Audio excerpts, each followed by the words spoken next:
What a wonderful, wonderful day. I have the sun Mm-hmm. shining through my window. I Same have here. one of my best friends with me, Sherry, and we get Chunk Lyndon, NaWalka Yeah, Geeshy, Meegwun, right? Meegwun. close I'm enough. You'll close learn. enough. My heart is there. Yes. I think I've said it about 8 times, and I don't know if maybe that's just my own subconscious, blocking me. But sometimes I lay in bed and I hear, words come to me in different languages. So that might be the beginning of me, learning Learning. language, right? I Mm-hmm. think so, Mm-hmm. because I Yeah, feel it in my body. It's coming. and So Mm-hmm. I think good the important afternoon. message is at least you're trying, right? So Yes. many people will just say, "Oh, I'm just going to call you Lyndon." Yeah. Yes. No, You're no, no. trying. No, no. I want to try. I want to. I am so honored that you are here with us. Mm-hmm. Good afternoon to everyone that's joining us today. I'm so excited to share this space with our guest today. And I met you in a community circle several years ago, and it was really a beginning part of my journey in the work that I do in the community as an Indigenous woman, because I've been in my community for over 30 years and I've known my history, not the history, but I knew I was Indigenous, and I just never really pushed the barriers and the boundaries of, like, why is there no Indigenous community engagement or anything happening in my community. And so Mm-hmm. when I met you, you were sitting two seats over beside me, and the energy, like, I wanted to touch you. I wanted to touch you, but I couldn't, obviously. But I think I may have hugged you actually when I left. But I was so grateful for that space, even though it was a challenging space for me that day, because I was seeing things happening that I didn't understand. But you brought this calmness to that space for me, and I just want to express right now my gratitude for that. I never forgot it, and as I sit with you, my body remembers it. And Mm-hmm. Nyawangoa, Chimigwich, for everything that you do in our communities abroad. And I'm so happy to have you here today. Mm-hmm. It's a humbling Yes. Thanks so experience to much be too. here. It's wonderful to have you, and our paths have crossed numerous times, and more around when you did that "I Am Affected" campaign, Yeah. and how you brought so many people together to talk about a very, very difficult topic, and then I was also part of that campaign as one of the 60 Scoop kids, and how that really affected me as well, and really changed me, but also to have our stories elevated, right? To have that space where we can be vulnerable and talk about our stories. And I think that's what I've learned so much from you, is just, we're in it, we're in the space and place. It's about time that we take that space and place, because in the back room here, in the green room, before we went on, we were talking about time. And 20 years ago, we wouldn't have had this opportunity, right? And look at how much and what we've done. And so I know you're going to speak about that as well, but welcome. I am so thrilled and honored that you've decided to spend 2 days, 2 times with us, 2 sessions, and and continuing the good work that we're both doing in our communities, and how it intersects and crosses over boundaries as well. So welcome, welcome, welcome, welcome. I'm so honored.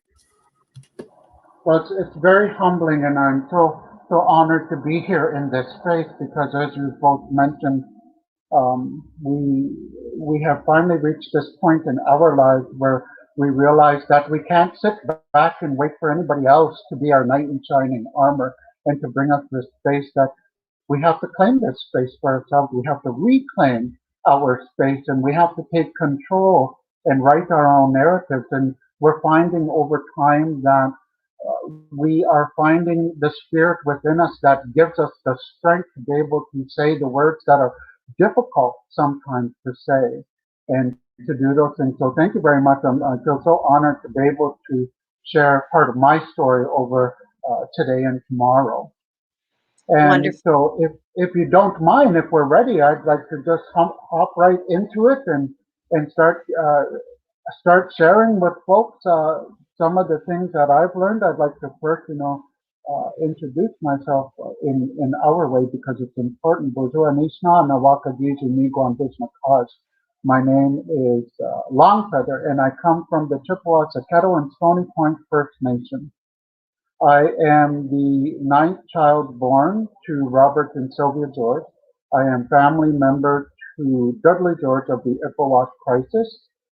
I am a intergenerational survivor of Canadian Indian residential schools. I am a survivor of federal day schools. I am a Anishinaabe Ojokwe, which is Indigenous Queer True Spirit. I am a uncle to 115 nieces and nephews. I am a partner. I am a son-in-law. I am a brother, and I am a sister. And I currently work at the Hamilton Community Legal Clinic as the Indigenous Justice Coordinator. Back home on my reserve, so my dad was from Stony Point. My mom is from Amjanong is the Chippewas Osani Reserve. You'll see my eyes wander off because there are very important points that I want to present and share with you today. But my mom was from Amjanong and my dad was from Stony Point. And the two of them together had spent a lifetime giving and nurturing 11 children, but also throughout their lifetime, they had fostered 23 other children, and we had many influences around our home. I want to reflect back to an earlier session where Dr. Mike Dockstader spoke a couple Fridays ago, and for everybody who's out there listening and watching this series, it's been an incredible journey with so many incredible people. And I'm learning so much from virtual stuff, from listening to people that I may have never had an opportunity to listen to before.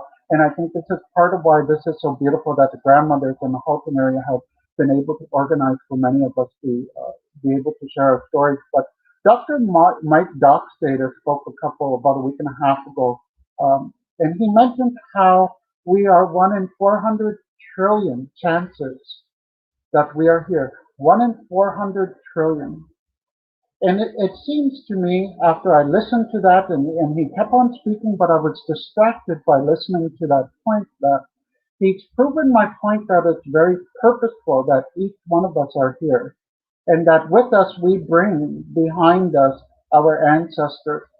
And it reminded me of one of the teachings that I had from my dad, which was, I am the reason that my ancestors have ever existed, and that they existed, and it boils down to everything that I do today. And when you think about that kind of statement, it can be overwhelming at times because you realize that all of the work that your father, your mother, your grandparents, your great grandparents, and all of your relatives have done boils down to you today. And so, what work will you do in your life to carry on influence, to carry on change? And so, I had one of the other things I had learned at a very young age, as a young teenager, I had learned from my father and from other people in the community who would come to help us is about the manner of which we speak as Anishinaabe people, as Indigenous people, and that when we do that speaking, that we should learn to speak from our hearts and not get lost in our minds. So much of what I'm going to share with you through this 2-day journey that you'll be on with me is coming from my heart. And it's about experiencing this journey of mine that I'm going to share with you. And before we start this journey, I want us to stop and think about change. Let's think about how many changes we have had in our Indigenous way of life.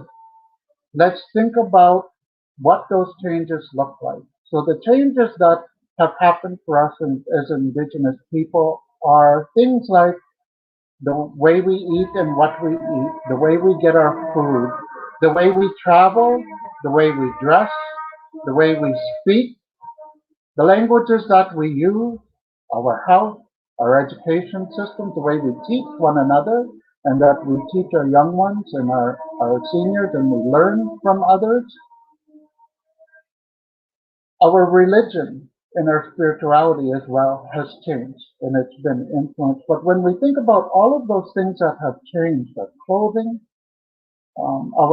used to tell a story about who we are and where we come from. Our clothing today doesn't do much of that. Quite often we'll pick something that we like because the way that it looks on us or because we like a certain color.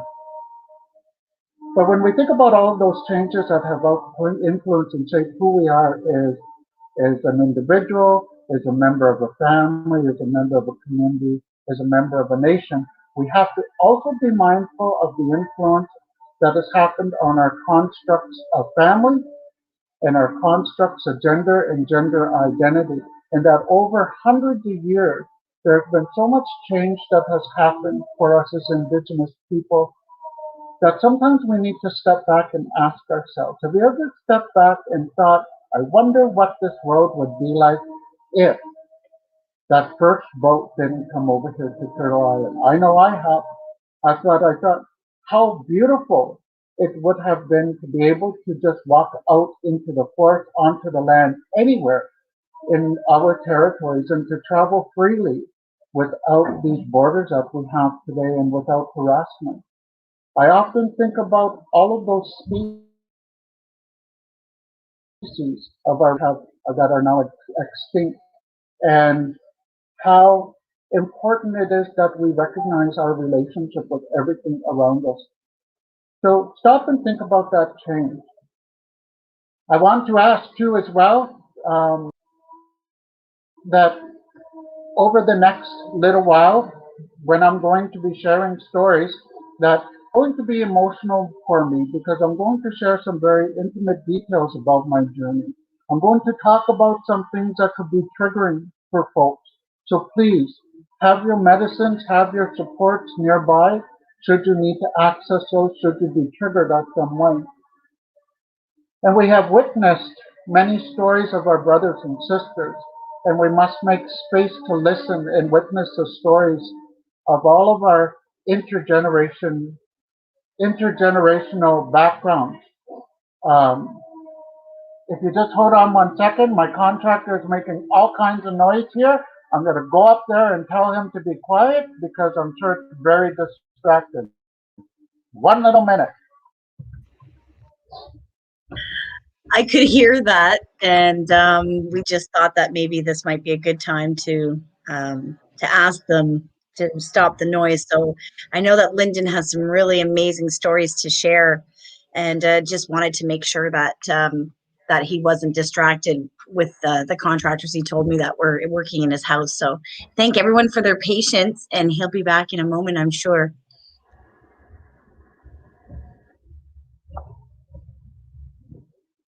Sorry about that. A beautiful bathroom comes at a cost of some dust and some noise. So for the next little while, we won't be distracted. So we have witnessed the stories of many of our brothers and sisters, and we must continue to make space and listen and witness the stories of our intergenerational survivors of residential schools.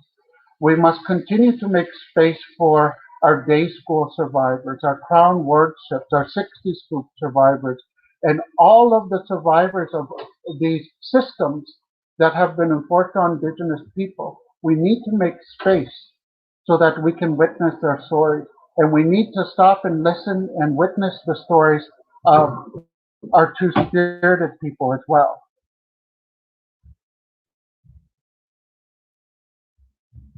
Sometimes when we share our stories and we allow others to witness our stories, we have to make ourselves vulnerable. We have to, when we do this, so that others can get the full impact of what the experience has been like on our journey. And this aligns nicely with how we would teach and how we would learn as Indigenous people over hundreds of years, that we would share our stories and we would learn from the experience of others. And so that's part of what I'm going to be sharing with you today are all those stories. So when I was growing up back home on the res on Kettle Point, because Stony Point, my dad's community was taken in 1942 by the government, so they were moved onto the nearby Kettle Point Reserve. I grew up with 10 siblings and in Eurocentric construct, but on each side of us and all the way around us were many aunties and uncles. So I grew up with many, many family members all the way around us. And then my grandmother used to come live with us and my grandfather come and live with us as well. And I remember one of the very first teachings that I had gone to my grandmother's house who lived behind my parents' house. And to get to my grandmother's house, you'd have to walk past a couple ponds, through the bush, through some reeds, and then you'd get to my grand's house. And in the front of her house, she had this big garden full of lily of the valley, and the lily of the valley were in full bloom. And I grabbed a handful because I thought it would be nice to take the lily of the valley and share it with my grandmother. So I picked them and took them into the house with her. And when I took them in the house, she acknowledged this gift that I had given to her. She put them into water. But then she took me back outside to the lily of the valley, and that's when I had the first teaching about respect. How everything around us, we are connected and everything has a spirit, and that my spirit was no better than the spirit of that flower. And so she shared with me that teaching that everything in and around us has a spirit and that we need to be respectful and mindful of that spirit. So she told me that tobacco had to be put down and we thank the spirit of that flower for its beauty and for its fragrance. That was one of the very first teachings that I can remember in my lifetime about respect. So I've grown up as a very young child, always knowing that everything has a spirit, that we are all the same spiritually. Nobody's greater than anybody else. So that's the basis of how I live my life. And in those formative years when I was young, it was a time when I was able to enjoy life. I always wanted to do the boy stuff, but I always wanted to do the girl stuff. I wanted to play hockey. I wanted guns, like all of my cousins had guns in the neighborhood, pellet guns. I wanted to have dolls. I wanted to have skirts. I wanted everything that was masculine and feminine. But at that time in our history, there was so much influence on foreign constructs of gender and gender identity that were from other people's constructs and other people's perspectives that made it very difficult. And then, of course, the influences that my mother had as a residential school survivor and the things that she learned in residential school. At this point in time in my life, when I was wanting to experience all those things that were masculine and feminine, we would know traditionally that this was the time when our families and our communities and our nations would have started nurturing the two-spiritedness of our young ones, and that we would have started working with them and providing for them all the teachings of the male and the female, and that their openness would be nurtured and it would be fostered into good, healthy relationships.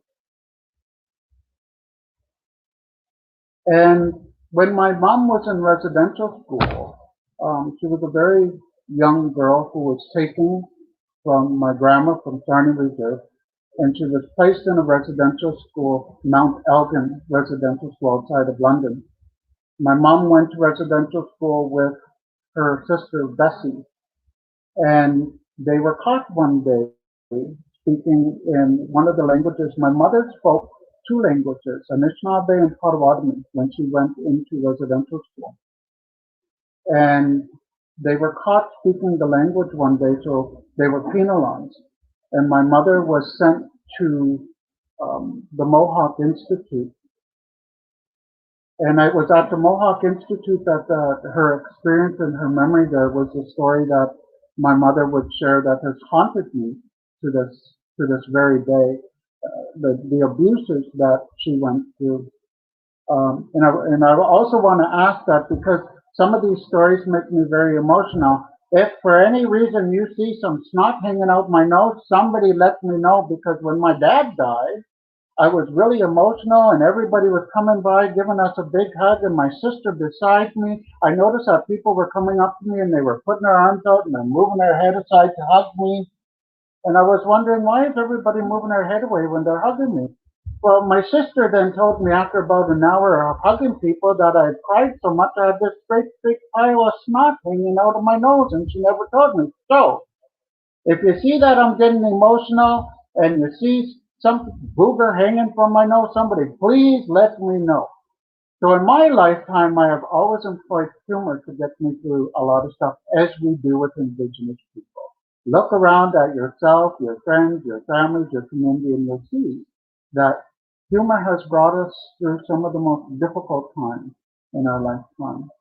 So when my mom was in residential school, she talked about this story when after she was transferred to the Mohawk Institute, and how she had been sexually abused by one of the um, older priests there, and that it wasn't uncommon. But the most haunting story that bothered me beside that one was she remembered when she was a little girl after being punished for speaking her language, and my grandma showed up to come and pick her up to bring her home, and my mom and my auntie only got to go home once a year, and it was usually around Judeo-Christian holiday at Christmas time. So my grandma had traveled from China Reserve to the Mohawk Institute in Brantford, and she had to hire somebody to take her. And my grandma and my parents weren't rich, and my grandma barely got by, and so she had to hire somebody to go pick up my mom. And my mom said that she stood at the top of one of that building, that residential school, and she was looking out the window on a winter day, and she could see that my grandmother was out there in the laneway, and she was being refused to come and take my mom home. And my mom realized that it was going to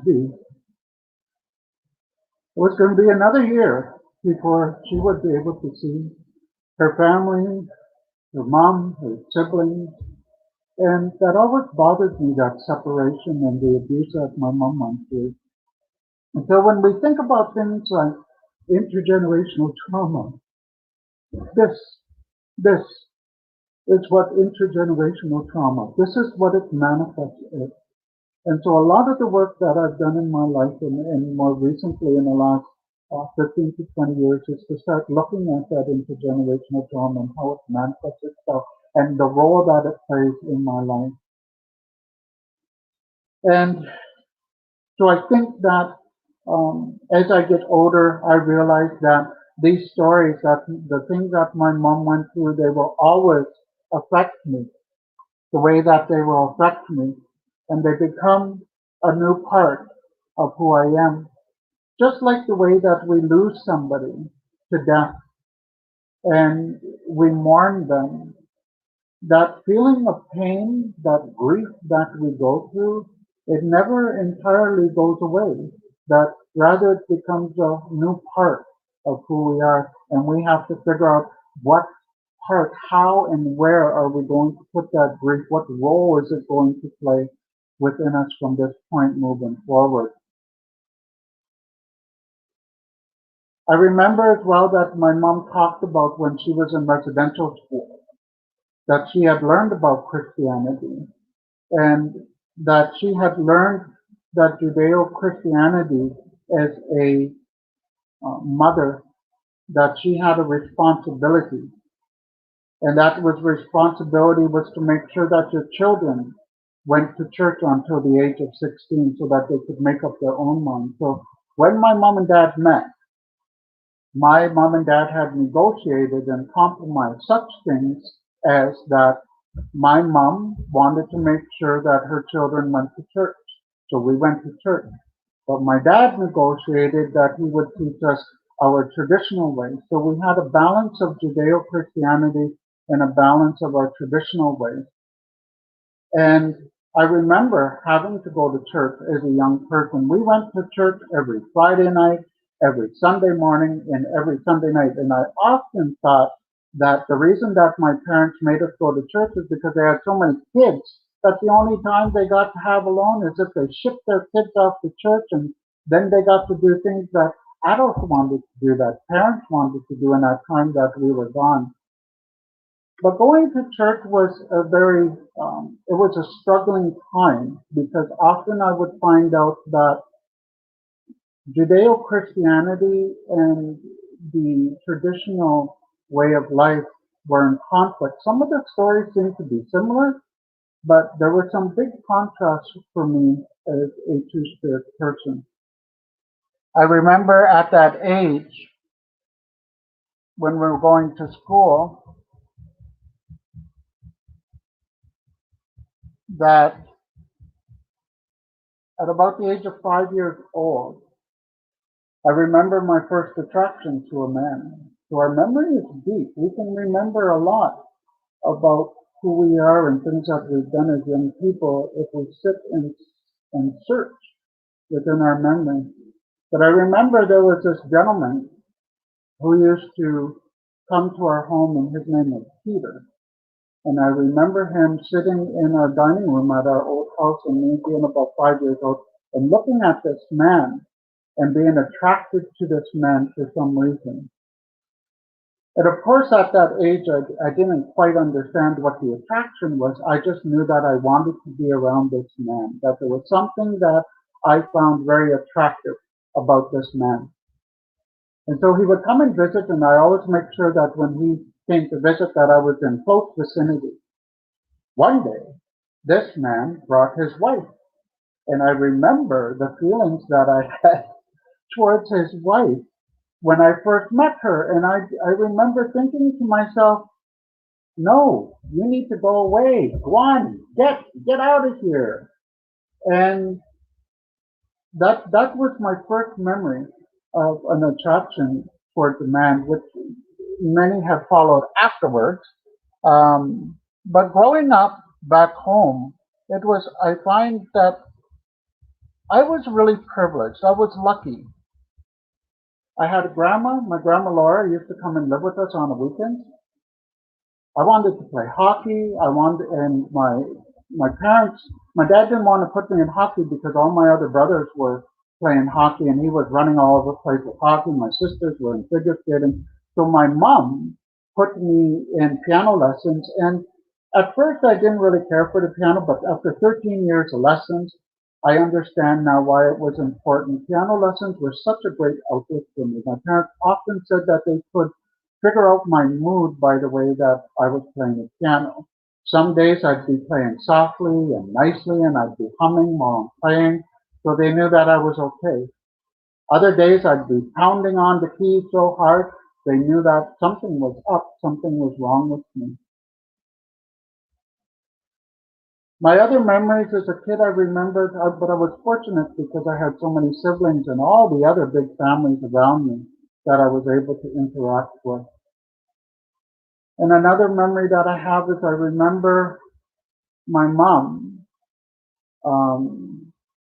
in the middle of the night sometimes, she would pack us up as little kids and put us in the car, and we would drive off to my grandmother's house. And we would be in the laneway of my grandmother's house, and we would sleep in the car. And as the sun would come up, my mom would start the car and we'd drive all the way back home again. So from Sarnia Reserve to Kettle Point Reserve, it was about a 45-minute drive. And all of this is going to make sense at some point for you, because when my mom died, or when I lost my dad, I knew that it was important to ask my mom the questions that nobody wanted to ask. Nobody talked about sexual assault. Nobody talked about violence. Nobody talked about drinking and drugs when I was growing up. None of that stuff happened. And when I lost my dad, it was important for me to ask my mom and seek the answers to the questions that I had, because if I didn't do that and she died, I would wander through the rest of my life with these missing pieces of the puzzle. So I asked my mom after my dad died. I asked her about why. I asked her about residential school first. And I told her, I asked her that when they started doing this class action lawsuit, I asked my mom if anything had happened to her during residential school, because a lot of the survivors of residential school were now coming forward and they were talking about the abuses that they went through. And we were sitting in the kitchen at my mom's new house, and she was at the kitchen table when I asked her if anything had happened to her. And she shared the story about speaking her language and being punished, and again told me the story about looking and seeing her grandfather and then our grandmother, my grandmother. And then I asked her about sexual assault. And my mom didn't have to answer me. She sat back, she folded her little arms, and her little bottom lip started to quiver, and she started to cry. She had answered my question. And they were difficult conversations to have, but I needed the answers to these questions. And then I asked her about when we were children, we would wake up in the car, what was going on, why we had to leave home. And my mother took her responsibilities as a mother. They were very sacred, and her babies were very sacred and dear to her. So at those times that we would wake up in the driveway in the car at my grandmother's house on Santa Rosa, those were the times that my mother suspected my dad had gone out for drinks with his buddies after work, and she wanted to make sure that we were safe. And although it didn't happen very often, I had those memories. So with those memories came all the other memories that I have about being two-spirited. And I remember my grandparents playing a very important role in my life. My grandfather Lindsay, he was a violin maker. And I remember how one day he showed up at our door at our old house, the homestead, and poof, suddenly we had this grandfather, and he came to live with us. But I learned so much from my grandfather. He was a violin maker. He could play the fiddle. He could dance. He could sing. He could play the organ. He could play the piano. He was just such a wonderfully great influence on my life musically. And so he brought music into our lives. And often myself, my dad, and other people would come to our house, and we would have these jam sessions as I was growing up. And my grandmother, so that's my mom's dad, and my grandmother was my dad's mom. She would come over and live with us every weekend. And she was very inspirational as well. And quite often, my grandmother, my dad's mom, and my mom's dad didn't get along. So my grandmother would come over and she would sit beside the piano and she would ask me to play songs.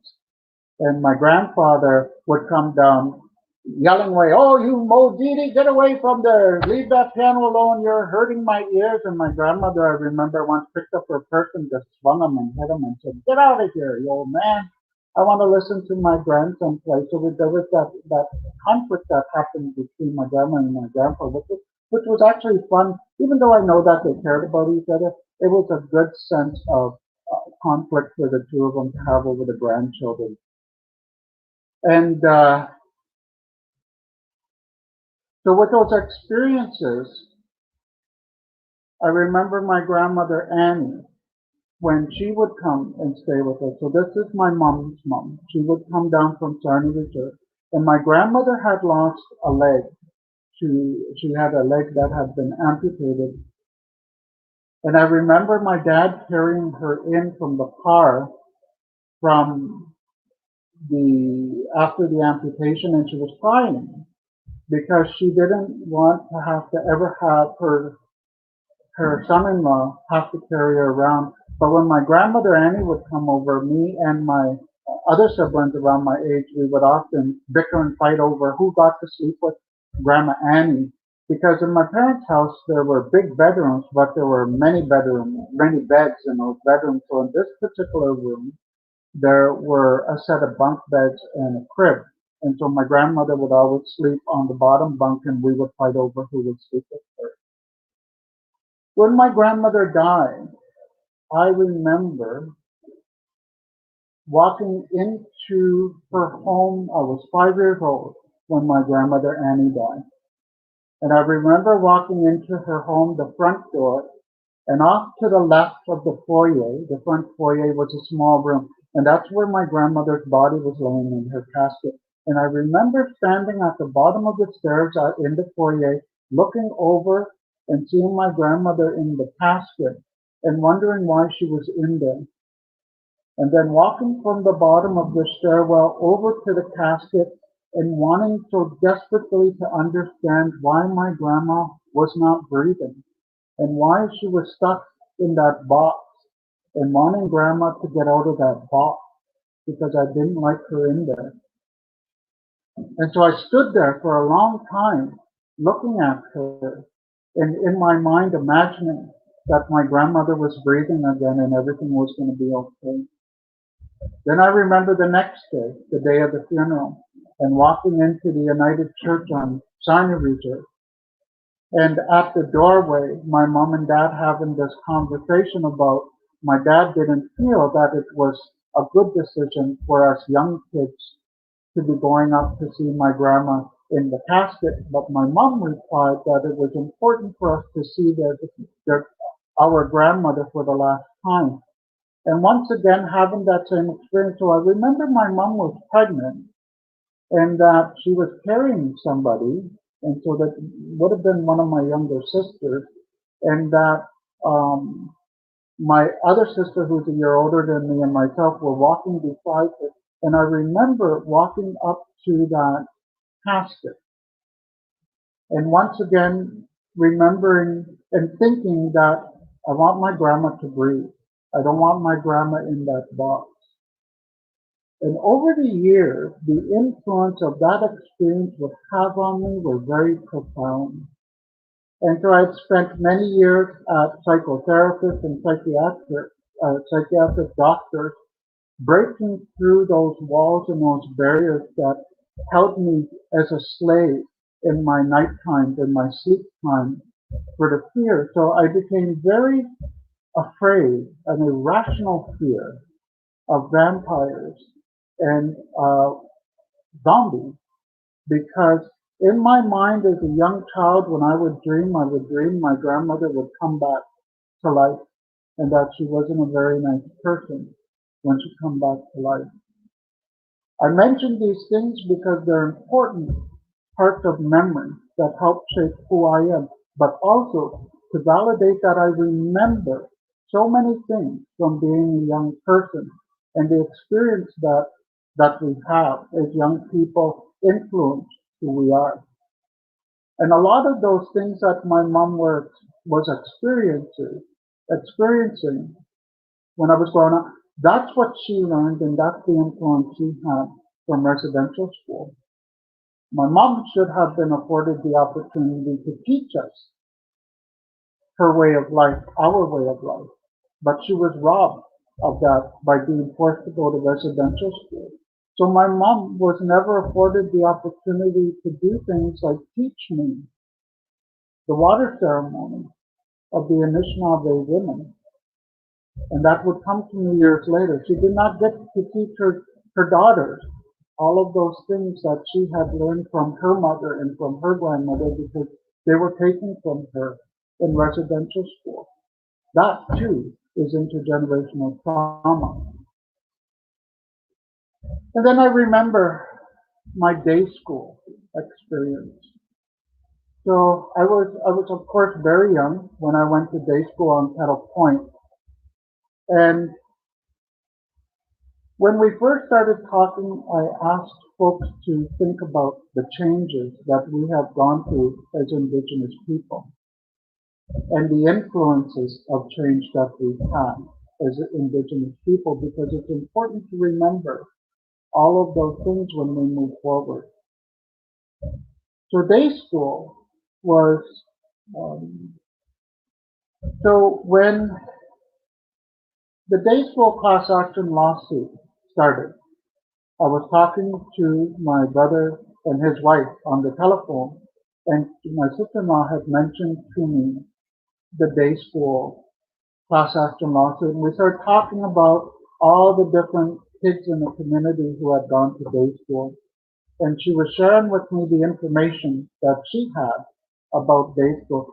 And we had talked about one of my siblings that's in between the youngest and the oldest, and how he had mentioned that he didn't believe he went to day school. And I suggested that he must have went to day school, because if I went to day school and my older siblings went to day school, he's in between us. He had to go to day school. And then I suggested that perhaps something happened to him in day school that he just totally wiped it from his mind and didn't want to believe that he went to day school. As we had that conversation and we carried on for a couple more minutes, I excused myself from the telephone and I left that conversation, because I started to remember day school. And I started to remember specifics about day school that were haunting me and that clearly I had never dealt with. So while I was in day school, we had a non-Indigenous teacher, and I'm not sure whether our day school was run by either the Anglican Church or the United Church. But nonetheless, we had the day school in our community. We had two buildings up on top of the hill in Kettle Point, and then there was one building down at the four corners of our reserve in Kettle Point. And I remember going to the day school or the kindergarten down at the four corners, but I also remember going to the day school up the hill. And I remember being outside one day and sitting on one of those concrete barriers, those things that we would have in parking lots that stop you from moving forward in a parking lot, those concrete barriers that would just fit underneath the front of the vehicle. I was sitting there and there was a swing set and monkey bars. And I remember kids teasing me because I was different. Because remember, at this age, I'm wanting to experience all the boys stuff and all the girls stuff. I'm wanting to do all the things that girls did and all the stuff that boys did. And it was later confirmed by older siblings of mine that they knew when I was younger that I was different, because I wanted to do the boys stuff and the girls stuff. But I was sitting at that playground on that concrete, and I remember the kids sitting around there and they were teasing me and calling me names, and they were bullying me. And nobody was stopping them. And as I looked up to the steps at the school, I could see the teacher standing there looking straight over at us, but I could also see the Indigenous teacher's aide, who was a woman who came into the school, who was trying to teach us Ojibwe language. She was standing there too, and oh, I remember the smirk on her face, looking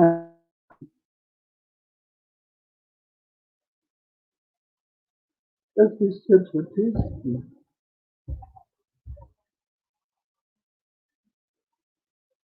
And I grew up then realizing that it's not their fault. They were influenced as well by much change. But I also had come to realize that day school, Indian day school, failed to provide me with a safe space. They failed to provide me with education about our way of life. They failed to provide me with a safe space against bullying and against homophobia. And because those kind of attitudes and values and morals and beliefs were being fostered in day school, it would then make sense that the following experience would happen, because nobody was stopping homophobia. So one day at day school, our school in Kettle Point, it was right beside a cemetery. And in between the cemetery and the school, there was a tall row of cedar trees that separated, plus this little chicken wiry fence that was not much protection, but it was there to divide the graveyard from the school. But behind the school, I remember two of the older boys in the community taking me behind the school. And one of the older boys had me in a headlock and was forcing me to be bent over, while the other boy was sexually assaulting me. And I remember zoning out and looking, turning my head and looking over and seeing this other young Indian boy, this other young indigenous boy, peeking around the corner and seeing what's happening. And I wondered to myself, why wasn't he helping me? Why wasn't he trying to stop these two older boys from doing what they were doing? And then I had to work through those feelings and realize he was a product of the same kind of bullying and the same kind of punishments that I was going through at school, that he was experiencing all the same things that I was experiencing at day school, and fear kept him from saying anything or doing anything. And I remember that when we were being forced to go to church, so we went to church, it was about an hour, it was in Portugal, which was about an hour, hour and a half away, so we had to cross the Sarnia-Portland border. And we would get on that church bus, and the church bus driver, who was an older man in our community, often he was driving a church bus, and he would sexually assault some of us young guys getting on the bus by groping us and grabbing us as we got on the bus. And he made a joke about it, that it was okay to do that. And then I remember one time when we went to church that we were standing. After church, we quite often would go to McDonald's on Christina Street in Sarnia.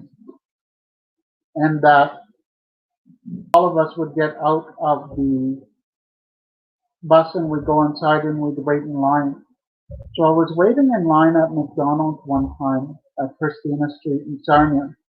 And these two older indigenous girls who were on the bus as well, relatives and family of mine, older than me, we were standing in line, and I remember them teasing me and making fun of me and calling me faggot and calling me fairy boy.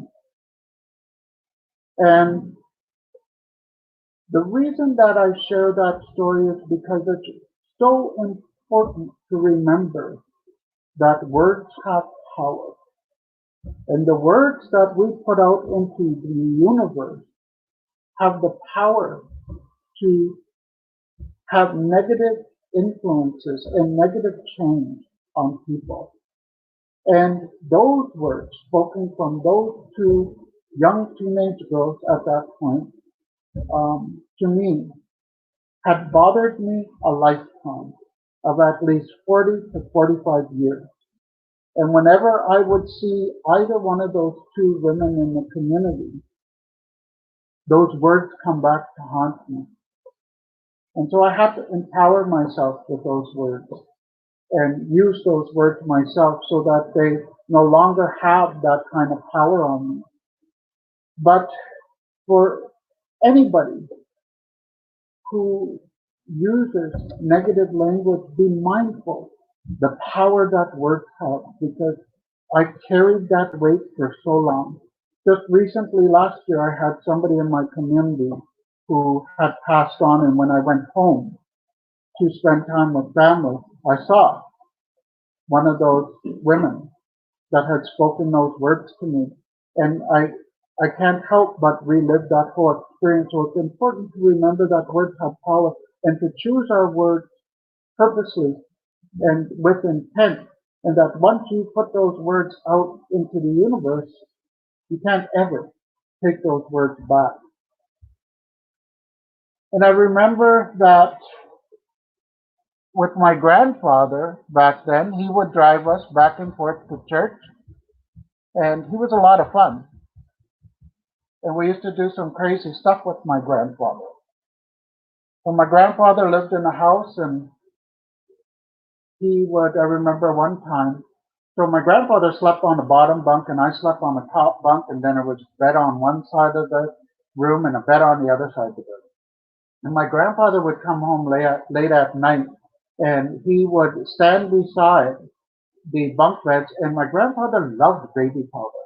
So he would grab the baby powder, stand beside the bunk bed, and he would start squeezing the powder, and the powder would all come out, and I'd be laying in bed breathing in all this baby powder. But my grandfather used so much baby powder that often he would leave little white footprints walking around the house because of how much baby powder that he would use.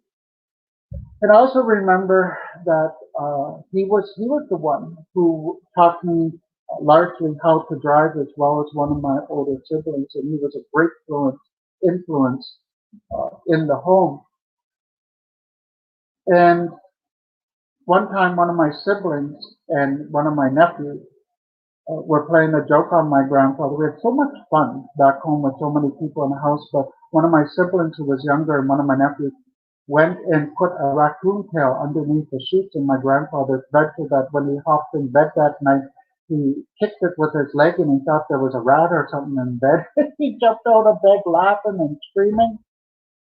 And so I realized that I had so many wonderful influences in my life that were bringing positive things and saying positive things and doing positive things in my life. So I pushed all those negative things back into the background. Growing up, though, as I had mentioned down on the reserve, nobody talked about sexual assault. Nobody talked about rape and those types of things in the community. They were hush hush in the community, and they were never talked about. For myself, I had 15 different people who had raped me and sexually assaulted me as I was growing up, and they were men and women. And people often get stuck into this frame of mind that they think that women can't rape men or can't rape boys.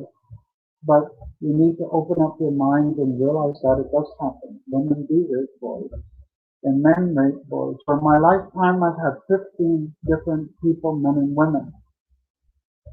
And the reason that it's important for me to mention that is there have been so many research studies over the years that have been done that tried to suggest that early influences such as sexual assault and rape determine somebody's sexual orientation, and that's just not so. If we follow that kind of paradigm of thinking, if we follow that kind of thought processing, with me having been raped by men and women, then I might suggest, as I did when I was in university, when they were arguing this, that they were suggesting that if you were male raped by male, that you would probably be gay.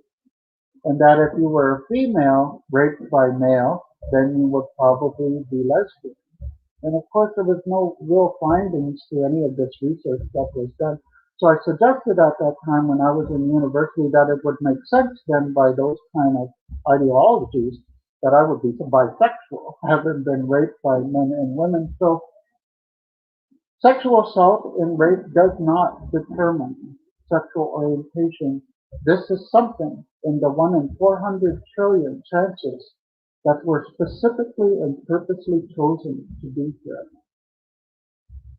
When I was growing up in school, after day school, I went into integrated school where the little Indian kids were meeting non-Indigenous kids. And then I was in grade 2 and grade 3, and I was already starting to note that there was an attraction happening to boys my age. And then at that early time, I'm remembering grade 3, grade 4, grade 5, that there was so much homophobia. I was growing up in a society and continue to grow up in a society where the normative, where the norm has always been heterosexualism. So when you grow up in a world where they only talk about men and women being together, and they don't talk about two men being together, they don't talk about two women together or other kind of relationship status, there's that pressure to have to conform. So as I was reaching grades 5, 6, 7, 8, and onward into high school, I already knew I was different.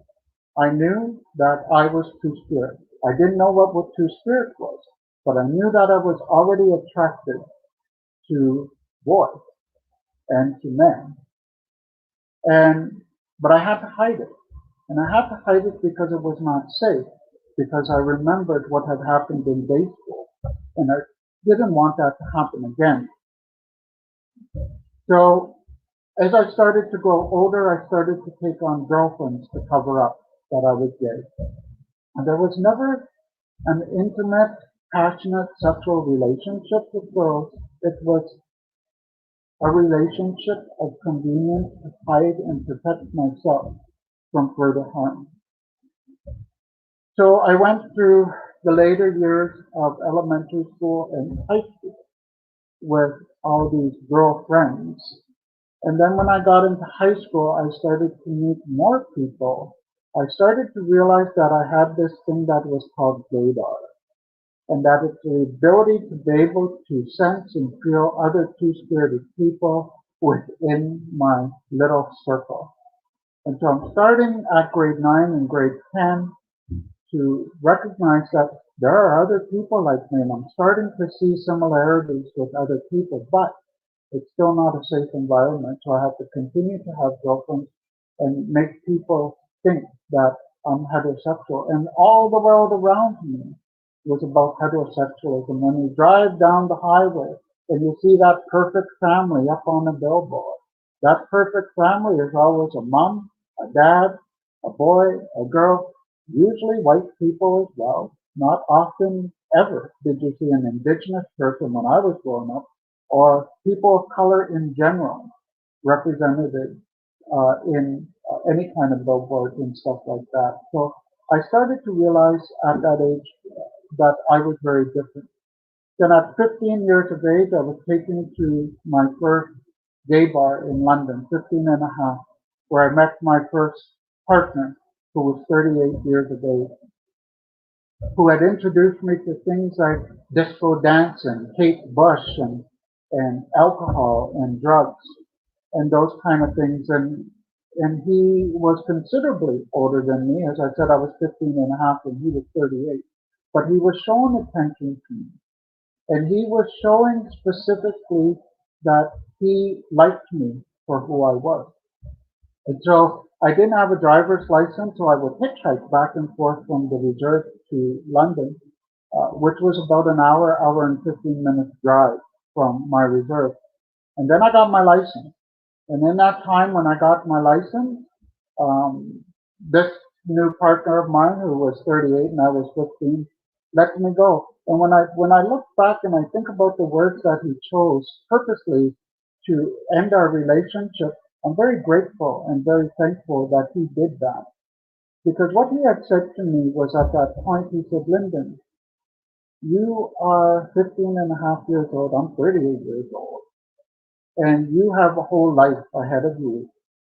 And you need to experience that because I won't be the person for you. I'm too old for you. And he let me go. And although at that time I thought it was love and I thought there was that kind of attraction happening, I knew that it needed to happen that way.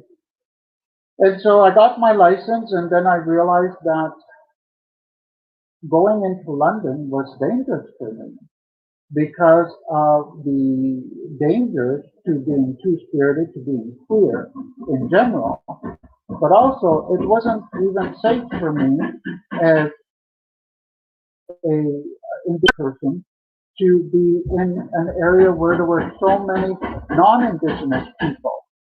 So I didn't feel safe. So then I discovered Detroit. which was 15 more minutes away from London. So I would hop in my car and I went and hung out with Detroit. So we're talking in a time period of the 80s, late 80s and the early 90s that I really started to, the early 80s. And then it was around 1984, 1985, earlier than that, where I had my cousin and I used to go hang out in Detroit, and I had my first run-in with a celebrity, and that was Madonna. Madonna used to hang out at Menjo's, and one night she was on the disco dance floor, tossing her fake ponytail around, and she hit me in the face one too many times, and I grabbed her ponytail and I said, "Stop it, or I'm going to rip it off your head." So her and her little gaggle of friends went into a bathroom. That was my first close encounter with somebody who was famous. And but it was safe for me to be hanging out in Detroit. So that's when I really started to look and realize what racism and discrimination was, what homophobia was. So I'm starting to come into my own at all of these things. And then I realized that nobody's talking about relationship with men together or boys together. Nobody's talking about this kind of stuff. But also what happened more significantly at the age of 16 when I got my own car, my parents helped me get a 1977 Ford Mustang Coupe. And I was so excited. It was candy apple red, and my brother Tyrone put in this awesome stereo in for me. I had a sunroof put in, but more excitingly was I had my own wheels and that I could get around. And one of the very first people that I went to see all by myself was a traditional man in my community who would often come up and provide traditional services and help us. At our house, when things looked like they were going wrong, he would come up and provide traditional guidance and services for us. And so I had heard about two-spirited people somewhere along the line, and I was really confused about who I was. And so I'm starting to question myself at the age of 16, 16 and a half. So I went to see him. And I walked into the home, and we sat in the kitchen, and I asked him, "Have you ever heard of two-spirit people?" And he looked at me, and he got up, and he walked into another room, and a couple minutes later he came back, and he set down this dustier than heck little statue, put it down on a kitchen table. He did one of these and blew some of the dust off, and he says, "What do you see when you look at this besides cobwebs and dust?" And I said, "Well, it looks like reeds in water to me," because they were kind of shifted. They were together like that, in unison, these two things on a statue. And he said, "Pick it up and turn it over." And underneath, it was signed two spirits. And so he had heard about two spirits. So automatically at that point, I felt some strength and I felt some power, knowing that there is such a thing as two spirit people. So continuing on, going to church, remember I talked about having to go to church. So I went to church one day, and this was prior to my conversation with this traditional helper in a community. And I remember sitting at the back of the church with my sister, and I'm listening to the pastor talk, and she's talking about hell, and she's talking about homosexuality. And she says that homosexuals are going to burn in everlasting flame in the pit of hell because the way they live, the way they choose to live, is a damnation, and that it's against the will of God. And as I sat there, already knowing that I've already been with men, that I've already had a partner, and that I've already decided that I'm happy with this attraction to men, and that I am two spirit, I sat there in that back of that church and thought to myself, what the heck am I doing here? I got up and I left and I went out to the car and waited for my sister to come on. And she asked me what was going on, and I just said that was crazy. I can't believe anybody would want somebody to feel that everlasting kind of pain in a fire like that for the rest of their lives. So when we got home, I was so bothered along that hour and a half journey back home, drive with my sister. It really bothered me. And on Sunday afternoons, in between church services, my dad was always outside doing stuff in the garage. So I'd often go out there and hang out with my dad and never really paid attention to what he was doing, just sat there and chatted and listened to him as he talked and had conversations with him. And so many wonderful conversations we had out there, but it was also that little period of time that I had my dad to myself, with hardly anybody else would come out there in the garage. So my dad knew something was up, so he asked me, "What's going on? Why are you different today?" In a nutshell. And I said, "Well, the pastor this morning in church said that people who are homosexuals are going to burn in this everlasting flame of hell, and they're going to feel this pain in Sheol Hades because they choose that lifestyle, they choose to be a homosexual." And my dad didn't say anything at first. He was real quiet. And then he looked up over top of his, my dad had these weird little silver rimmed glasses with blue tint. And he looked up over his glasses and he said, "That's not what we believe as a Anishinaabe people." He said, "We have two-spirit people. We have other genders." And he talked about two-spirit people as we were normal and that we had always been in community. And that's when I really started to feel the power and the strength from hearing the stories about who we are as original caretakers to land, as original people to Turtle Island, and that I was being included in part of the community. And so then realizing that I was different than my other siblings, I finished high school, moved into London, got my own apartment, was going to school there. And it really bothered me because it bothered me that I hadn't come out to my family. It bothered me that they didn't know completely who I was. I felt horrible, like I was keeping this big dark secret from them. So I lived in this apartment with a relative of mine, and I had a new partner at the time. And so I was going back and forth and spending some weekends with family back on the res, and I had determined that this one weekend, specifically, I was going to come out and tell my mom and dad. Prior to that, I had already told two of my sister-in-laws that I was two-spirit, that I was gay. And I told them because I had watched over time our relationship grow and I felt safe with them. And so I told them and I asked advice, and the advice basically that both of them gave me was, "Your parents are going to be totally understanding." But they helped me to also realize that there's been influence in my parents' life over time, that my parents had extended family members. My parents had a nephew who was two-spirit, who was one of their favorite nephews. And they reminded me of that. And they reminded me of one of my older siblings' best friends, who was two-spirit as well. And she would come out and hang out at the house. So two-spiritedness was not something new to my parents. So I determined that on this weekend, my partner was coming with me. We were going down, hang out with my family, and I was going to tell my parents. So on a Sunday morning, I got ready. I got up early, and I went over to visit my grandma at her house. I walked past the pond, through the bush, and went over and hung out with my grandma. And my partner was helping my dad and my brother-in-law with something going on, either in the garage or at my parents' store.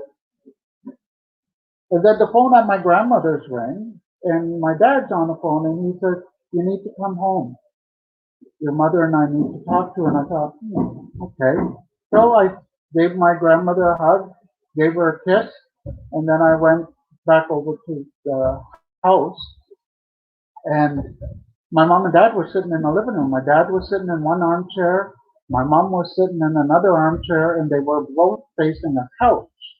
And so I sat down on a couch and I realized, okay, so this must be a really important conversation because I have both my parents undivided attention at once, and they're both looking at me. So I felt uneasy, I felt uncomfortable, and so I laid down on the couch with my head up like this, looking at them because I was trying to make myself comfortable.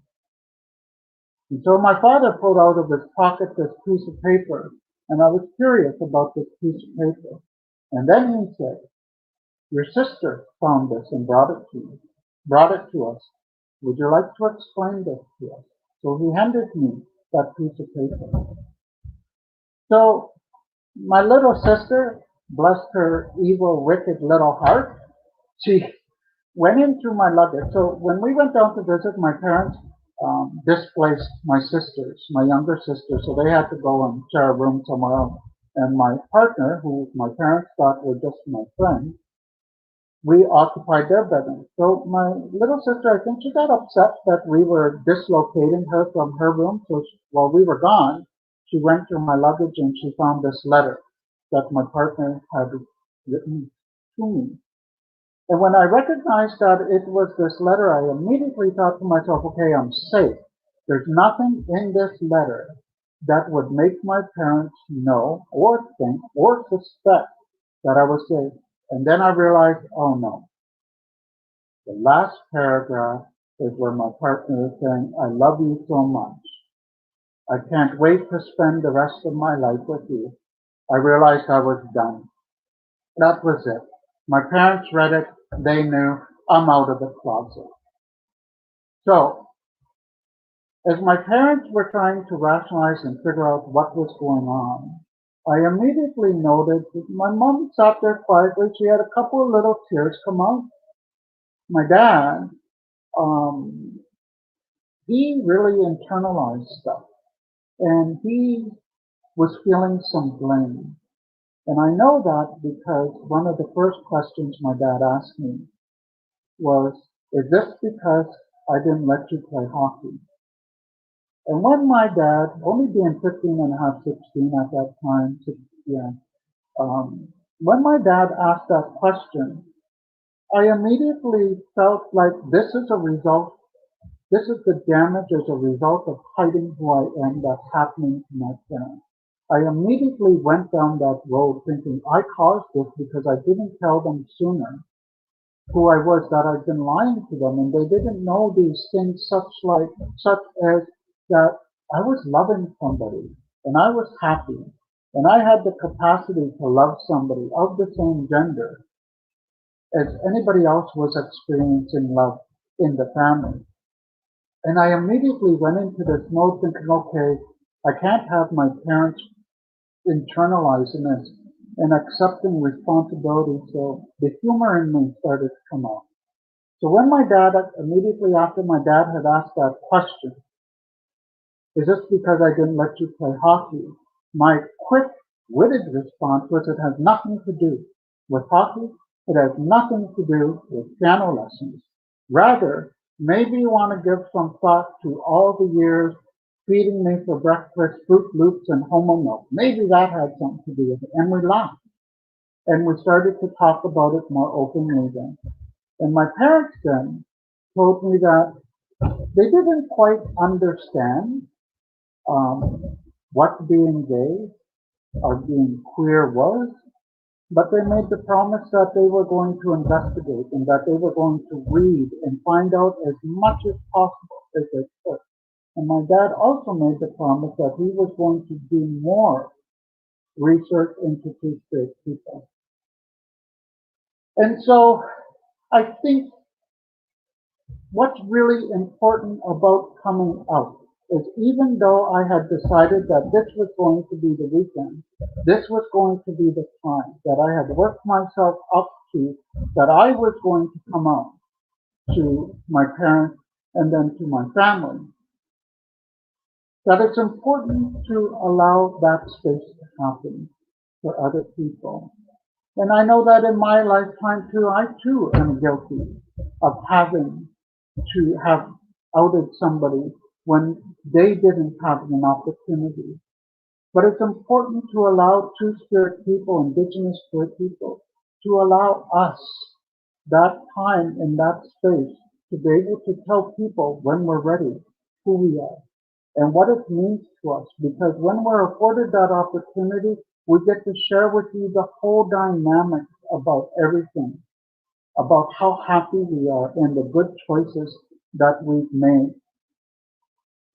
So I remembered how empowered I felt after telling my parents about who I was and that I had the capacity to love.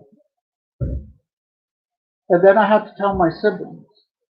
And most of my siblings, all of my sisters, basically said, oh yeah, we knew, we knew you were gay, we knew you were queer. And then some of my older brothers as well, they said the same thing, yeah, well, kind of figured, kind of knew. But there was some rejection. And I remember one of my siblings coming to me and telling me that I was no longer welcome in his home because I was gay. And I thought to myself that just shattered my entire world because we had worked so hard on our brother relationship and that this one, in my mind, it was something simple that wasn't affecting who he was suddenly changing and influencing his life like I had a disease, a contagious disease, and I couldn't go into his home any longer. That's how he made me feel. And I realized that not everybody is going to be accepting of who I was as Indigenous queer Two-Spirit people. I had friends who turned their back. I was living in London at one point with a friend of mine. When she found out that I was Two-Spirit, she packed up and left and moved home back to her retreat. She didn't want anything to do with the fact, as she called me. And so that rejection was painful and it was hurtful, but it was also feeding part of the resilience and the fire that was going inside of me, that was making me stronger and was making me healthier and realizing that there was much work to do. And so one day, my dad and I went out to Canadian Tire. And in most stores, they have you have the alleys where you walk down and there's racks of product that would separate you from the other aisle. And so my dad was on one aisle and I was on the other side, a different aisle, and we were separated by product of Canadian Tire. This was in Forest, Ontario. And I remember my dad being confronted by one of his friends, and I could hear the conversation. And my dad's friend said to him, oh, Bob, hey, I'm so sorry to hear. I heard you got a gay son. And without a second in between, my dad said, why are you apologizing to me? He said, I should be apologizing to you. He said, my wife and I have been gifted this valuable experience that we're going to be able to walk a journey with a two-spirited child, with a gay child. You and your wife are not going to have that experience. So I'm sorry for you. And the power, when I heard my dad tell this friend of his, this man, when I heard my dad say those words, the power that came over me. And from that point on in my life, I'm about 17 years old at this point. At that point in my life, it was then confirmed to me that as long as I had my family support, my mom and dad support, most of my siblings support, and knew that they still loved me, nothing else mattered. Nothing else would matter to me, and that I would carry on in my lifetime and continue to do the things that are important for me to do.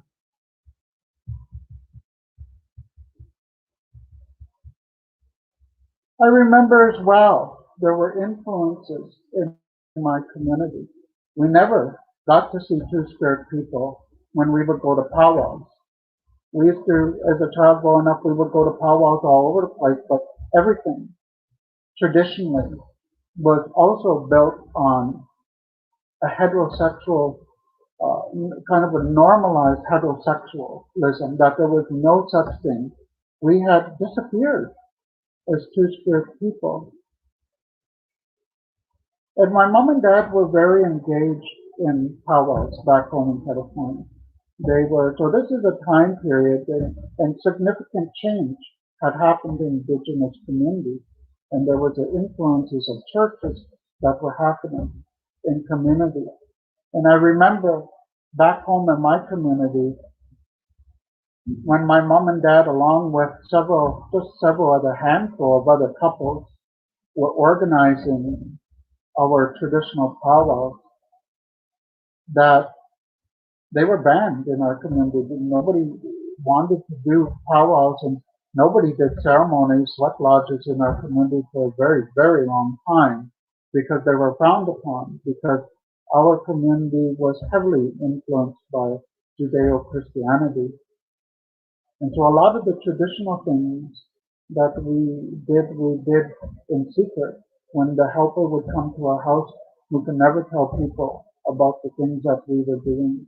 And so because we couldn't talk about the traditional things that we were doing, we certainly weren't able to see or hear about two-spirit people in our roles and our communities. But I remember one year, and every year after that, at our powwow in Kettle Point, that there was a two-spirit man who helped shape who I am today because of that influence, because of his bravery, and because of his resilience and his strength to be able to do what he would do. So this gentleman at our powwow would enter into the powwow dance ground wearing a woman's shawl, not caring what anybody said, not giving a hoot what anybody did. This man danced a traditional shawl dance. And I remember watching him when I was young and thinking, this is who I am. This is part of who we need to be. So all of the things that he had put up with, the homophobia, the name calling, everything that he had dealt with in his lifetime still needs to be recognized, that he played this heavy influence and a heavy role for two-spirit people in our community. And although change is very slow, and that homophobia is still a constant battle in both mainstream and particularly in indigenous communities, we have the power to influence change. And that change is going to happen by learning the lived experiences, by listening to the voices, witnessing the stories of two-spirit people, so that we begin to do things like recognizing the differences in young people at an early age, so that we can start influencing, fostering, nurturing their two-spiritedness, that we can once again allow two-spirit people not to create space, but reclaim our space. So the journey is very different for two-spirit people, for indigenous queer people, than other members of the LGBTQIA2, etc., community. Because while other members from other nations, from other cultures, under that acronym, under that queer acronym, under that gay acronym, or the gay alphabet, I call it sometimes, well, they have been fighting to create space. Two-spirit people have been fighting to reclaim our space. And that's where we're at today. We're seeing a resurgence of our two-spirit people picking up our bundles, learning our roles and responsibilities in our community, and walking forward in the wisdom that we have and that we need to share, so that once again two-spirit people are normalized in our communities so that two-spirit people are welcomed back into the circle. Senator Murray Sinclair said something that was so incredibly beautiful that helped shape. There's so many magnificent people that have helped shape who I am today, and some of them recent, and some of them in my formative years, like my mom and my dad, my grandparents, my siblings, my sisters, my brother Tyrone, who has gone on to be with the Creator. He was the one who always made jokes about me being gay. He was the one who gave me the nickname Seventh Sister. I have six biological sisters, and my brother Tyrone called me the Seventh Sister. Growing up back home, everybody has a nickname. And so today's journey was about the journey of Chunk. So that's my nickname back home.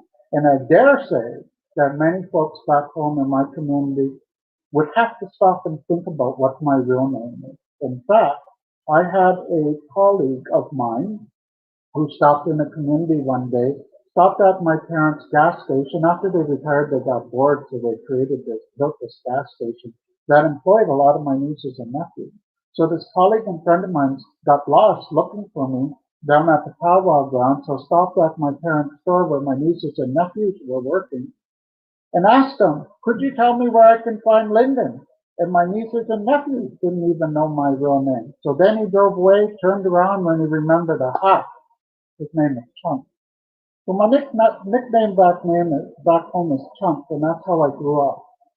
And so this part, Tuesday, this journey was about that young man and everything that I had experienced as a young Indigenous spirit, as a two-spirit person, and how they helped influence all the other work that I would come to do as an Indigenous Anishinaabe Ojibwe.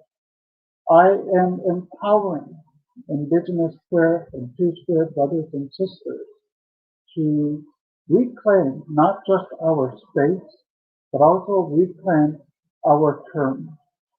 I don't refer to myself, I will use the term two-spirit, but I don't refer to myself often as queer or gay.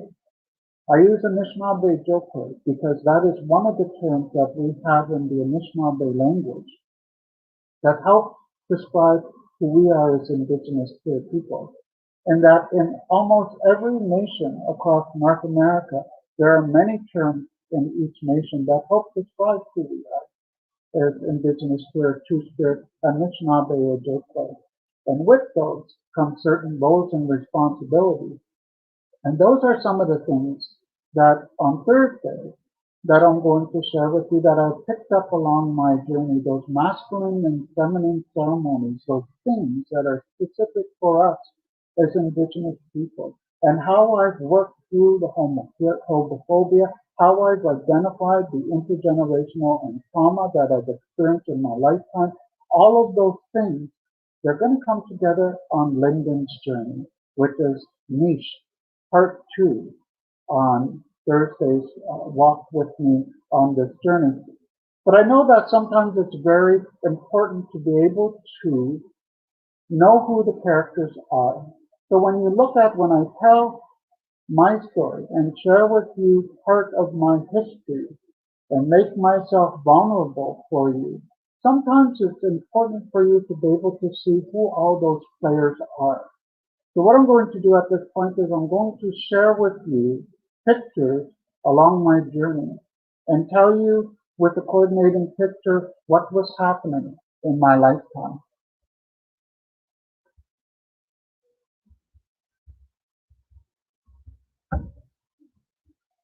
So this is me at about 1.5 years old, where I'm having my first piece of chocolate. And I am the 9th child born to Robert and Sylvia George. I am the baby boy.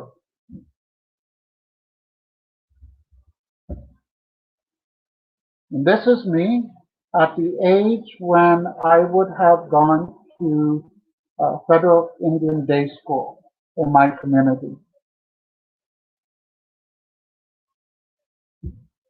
And this is the rest of that picture. So back home in our community, so these are three of my sisters with all their crazy haircuts, all gone on to do wonderful stuff. And the young lady behind me is also, according to our indigenous family construct, she would be my sibling as well. But the influence of European centric construct would say that she's my first cousin. But this is one of the families that my family, right, she lived right beside us. And this was the home of Dudley George. And so Dudley and his family often came and stayed at our home. One time when the top of their house burnt down, they all came and lived with us for a few days, maybe a week or so. And so we had a very crowded house. But Christmas always had such a warm, fun feeling for us. And Christmas wasn't focused on Christianity. It wasn't focused on the baby Jesus, the Virgin Mary, that kind of stuff. We knew all that stuff from church, but it was really focused on family and Santa. And so I like to, if you didn't notice behind me when I've been speaking, there is a poster board. It's one of the original poster boards from White Christmas that I picked up when I was visiting in Los Angeles. So I like to surround myself with things that have positive energy. So that's about the age when I am in Federal Indian Day School. And this is a picture of me after into the integrated school.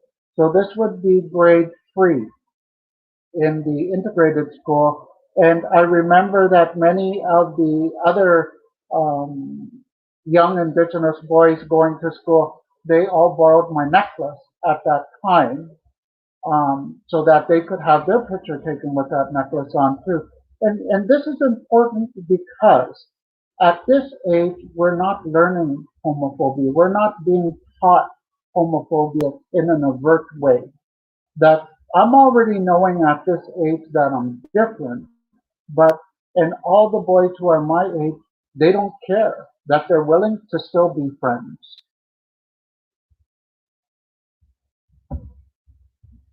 And this is me when I am going into grade 9. So in grade 8 to 9, that's when I start, um, again, taking on girlfriends to hide who I am. I already know who I am as a two-spirit, a Anishinaabe or Ojibwe, but it's important for me to be safe. So I have to hide who I am and lie about who I am to my family and my friends.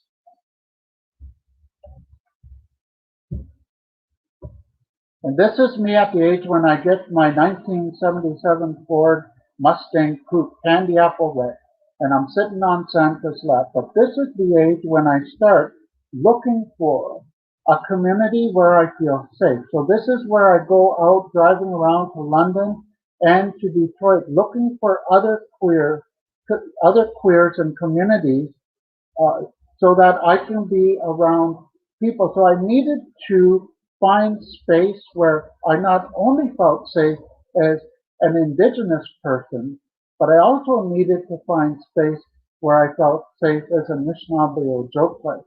And it was difficult to find that.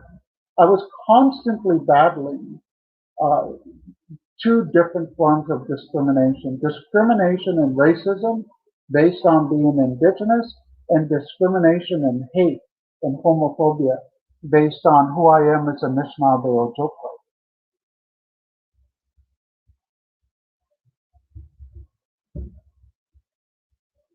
And this is a picture of me with my grandmother. This is my dad's mother.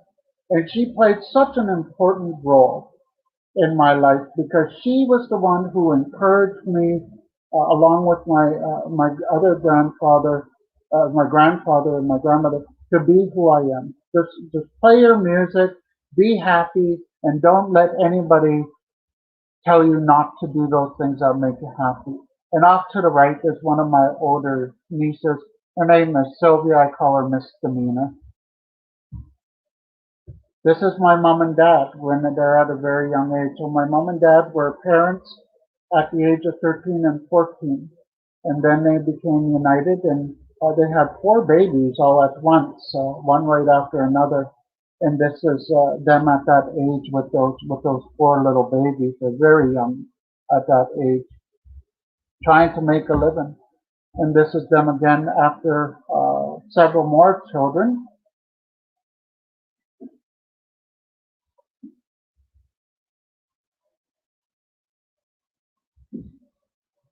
Oops, where did it go? There we go. This is my mother's grandmother. So when I talked about my grandmother lying in her casket and I wanting her to breathe, my grandmother Annie was such a fun, wonderful grandmother as well. When we would go visit her and she'd be sitting in her kitchen and she never wore her prosthetic leg. It was always set up in the corner of the kitchen. So she'd be sitting in her kitchen. She always had sweets for us. And I remember one time one of my cousins brought in some flowers for her. And when he handed her the flowers, she took them and she put them into her prosthetic leg in the corner. But this is a grandmother that I didn't want to die, and she was the one that was lying in her casket, and I wanted her to breathe and come back to life, and that story led to the horrific years of being afraid of vampires and zombies. This is my dad's parents, my grandma Laura and my grandma Bob. My grandma Laura was a magnificent woman. This is the woman that you saw me on her lap. She was a midwife and she spoke many indigenous languages. And I just recently heard about a story of how my grandmother had delivered a premature baby and they needed an incubator. So she made some of the older boys in the house go out and heat up some rocks and she put the baby into a basket. And then she put these hot rocks all the way around the outside of the basket and put a blanket over the basket and the rocks in that she made that incubator at home. So my grandmother played a very significant role in all of our communities, in many of the indigenous communities in southwestern Ontario, because she was a midwife that spoke many different indigenous languages. So my grandmother was from the Chippewas of Muncie, and her and my great grandmother hung out on the Oneida settlement. So she had also learned the Oneida language and all of the ways of life and cultural ways for the Oneida people as well. And this is my grandfather, the violin maker, who was influential in teaching and supporting music sometimes, but also was fun enough to allow us to be able to drive his car. He would teach us, he would drive me to piano lessons, but he also taught me things like be proud of who you are and don't let anybody make you feel any different than spectacular. And this is my brother Tyrone. My brother Tyrone, who is the one who gave me the name the Seventh Sister. My brother Tyrone was such a magnificent influence in my life. And I remember one time we were at a house party. My brother Tyrone lived with my sister-in-law on Sarnia Reserve, and they were having a party one time, so I stopped in. And my brother Tyrone was always so proud of his family. And in the middle of this party, I would hear him yelling, "Where's my gay brother? Where's my gay brother? Chunk, come here." So I went into the kitchen and he's yelling at me, "Get over here. Get over here and sit on Tyrone's lap." And, I'm like 18, 19 years old and I'm saying, "I'm not coming over there, no, sitting on your lap." And he said, "No, you've got to get over here." So I go sit on his lap and then he makes an announcement yelling throughout the whole house. If anybody's going to pick on his gay brother, they're going to have to come through Tyrone first. And so this was a kind of loving support that I had received throughout my lifetime that has helped me and enabled me to be able to do the work that I needed to do in our communities, because I do believe that much of the work that we're doing is Indigenous people. We're developing it for all of our family members, our relatives who are coming behind us. So all those generations that follow, they are the ones who have to fulfill those blueprints that were done. All the magnificent work that everybody's doing as Indigenous people. We have all those generations that have to pick up those torches and continue the work that we do. And so every morning when I wake up and I dry my hair and I fix my hair and I apply my lip balm, I look in the mirror at myself and I envision behind me my mom and my dad, my sister, my brother, my grandparents, and all of my relations behind me who are supporting me. And it always reminds me of my dad telling me that everybody who's existed, all of your relatives, everything that they've done, it all boils down to you. So what are you going to do? And so I'd like to just say thank you for sharing this part, for witnessing part of my story about who I am as a Anishinaabe Ojibwe. But I also want to acknowledge that my story isn't unique, that there are other Indigenous, Two-Spirit, Indigenous queer people who share very similar stories to mine. But because of fear of hatred, fear of homophobia, fear of violence, we're not getting to witness those stories.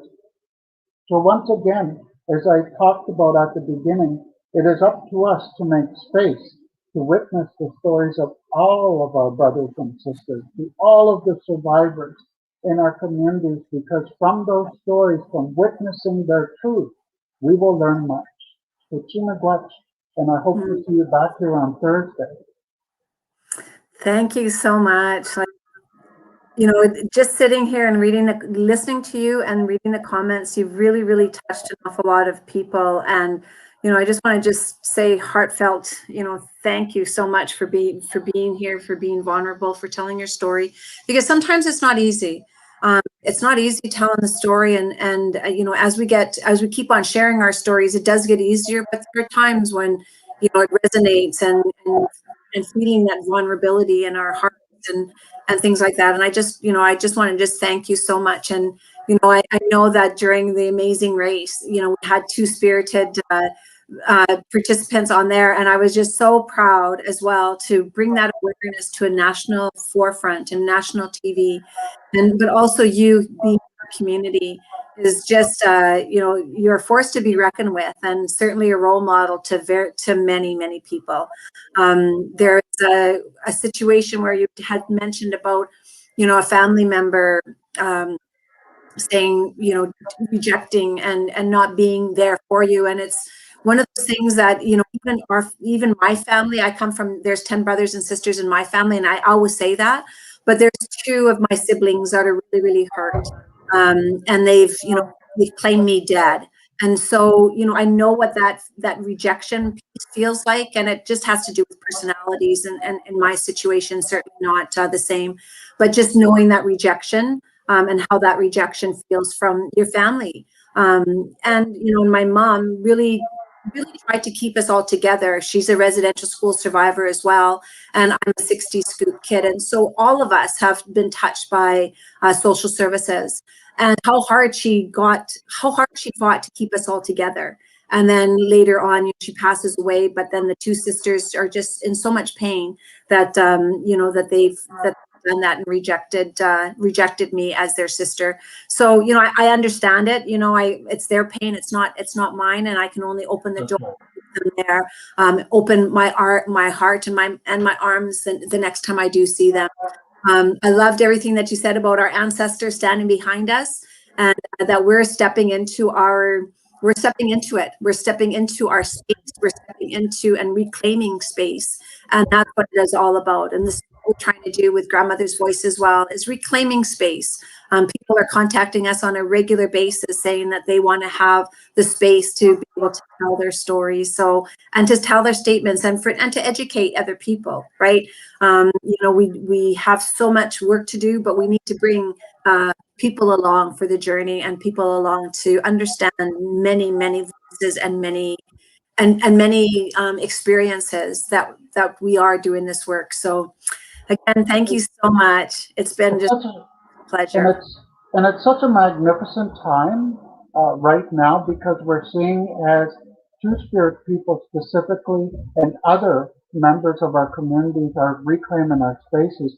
We're seeing the allies stand up. So we're seeing remarkable people like I started to talk about Senator Murray Sinclair, and how Senator Murray Sinclair very openly spoke about the roles of Two-Spirit people, and that how is the original caretakers to the land, that we had always believed that when ceremonies are done by Two-Spirit people, or even Two-Spirit people are in a ceremony, that the ceremonies are much spiritually stronger. And then Mhm. we're seeing other incredible allies for Two-Spirit people like Isaac Murdoch, who are Mhm. openly talking about Two-Spiritedness and our roles and responsibilities, like Chrissy Belcourt. So individuals across our nations, across Turtle Island, who are very well respected, very well known, who are starting to show their support. I look at my Facebook now and I see many people who open up and say things, very, very wonderful, strong things for Two-Spirit people, such as things like, if you're homophobic, get off my Facebook. Those Yes. kind of things. And that's Mhm. wonderful movement that we've had so far. So as we move forward, I really feel that for me, it's the ancestors and it's family and it's friends, it's all that energy that just keeps us pushing forward. I'm so pleased to see grandmothers stepping back up, because our grandmothers have very important roles in our Mhm. communities. Much of the work that our grandmothers are that you're doing in the Halton region, I've done some work in the Halton region, so I know the challenges that you're facing. It's so brilliant that you've been able to do this worker series and bring so many voices together and so much wisdom and knowledge for all of us to be able to absorb it like sponges. It's just Mm. incredible, Thank incredible you. work. Thank Yes. you so much. Thank you. Thank you. And we'll see you on Thursday. You certainly will. Thank you so Back much, here. Sherry. Yes, Have a at 10 a.m. Absolutely. So everybody out there, have a super groovy afternoon.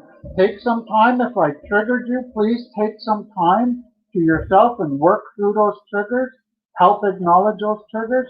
And on Thursday, we're going to come back and share some real fun stories and some more witnessing as well. Wonderful.